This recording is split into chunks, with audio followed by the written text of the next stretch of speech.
नमस्कार साथियों, देश प्रेम से ओतप्रोत मेरे साथियों, आज क्या हो रहा आप देख ही रहे हैं।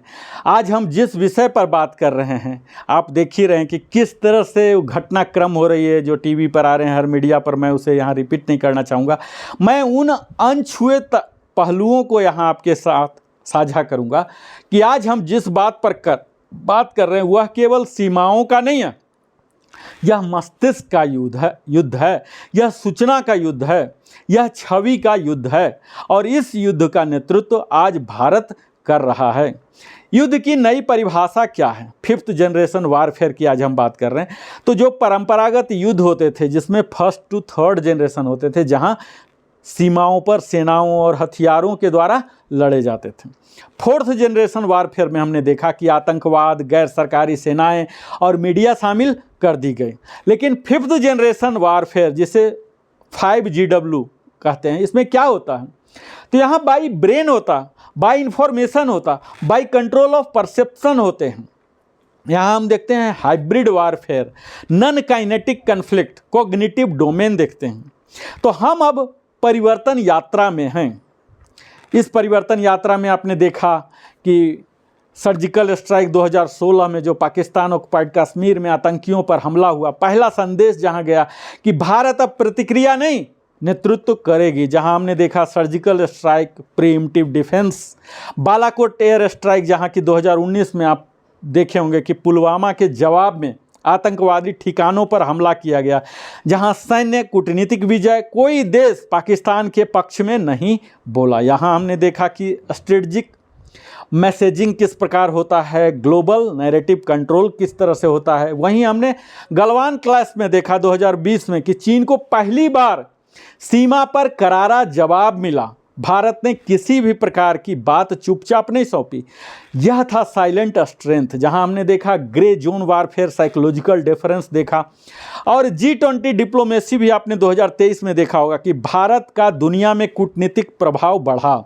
चाइना और पाकिस्तान को अलग थलग कर दिया, ग्लोबल साउथ को जोड़ा। जहां हम जियो स्ट्रेटजिक लीडरशिप देख सकते हैं, मल्टीलेटरल इन्फ्लुएंस देख सकते हैं। और प्रेजेंट डे जो अभी 24 से 25 चल रहा, भारत बिना युद्ध घोषित किए युद्ध जीत रहा है। दुश्मन भ्रमित है क्योंकि वह जान ही नहीं पा रहा कि हमला कब, कैसे और किस प्रकार होगा। तो यहाँ आप कोग्निटिव वारफेयर देख रहे हैं, डिसइंफॉर्मेशन मैनेजमेंट देख रहे हैं। तो हमारी जो रणनीति है यह निश्चित है, हमें जीतना है। भारत बिना बोले निर्णय लेता है और वह भी समय से पहले, जिसे बोलते हैं साइलेंट डिप्लोमेसी, प्रीएम्प्टिव एक्शन। दुश्मन जो बोले, भारत सटीक जानकारी से उसका खंडन करता है। आप देख ही रहे होंगे कि केवल कंटेंट नहीं, नैरेटिव नियंत्रित करता है। Content supremacy, fact based response हम देते हैं। इसके साथ ही हम तकनीक का सारा इस्तेमाल करते हैं। हर देश के साथ हमारे साथ खड़ा है क्योंकि भारत ने कूटनीति को शांति का नहीं, शक्ति का माध्यम बनाया है, जिसे सॉफ्ट स्किलिंग कहते हैं। Soft power as hand power, hard power कहते हैं। और पाकिस्तान जो कन्फ्यूजन और कोलैप्स की स्थिति में सदैव की भांति है, पाकिस्तान आज भी पारंपरिक हथियारों से उलझा है, जबकि भारत मानसिक स्तर पर खेल रहा। वह न युद्ध घोषित कर पा रहा, न जवाब दे पा रहा। तो यहाँ एनिमी पैरालिसिस और नॉन लीनियर वारफेयर को आप देख सकते हैं। जनता की हमारी भूमिका और जागरूकता क्या है? तो ये युद्ध केवल सेनाओं के बीच नहीं लड़ी जा रही है, हम जैसे आम जनसाधारण की, जनता का विवेक और राष्ट्रभक्ति की भी रक्षा है। सोशल मीडिया पर सूचना की जिम्मेदारी लें, डिसइंफॉर्मेशन से बचना है।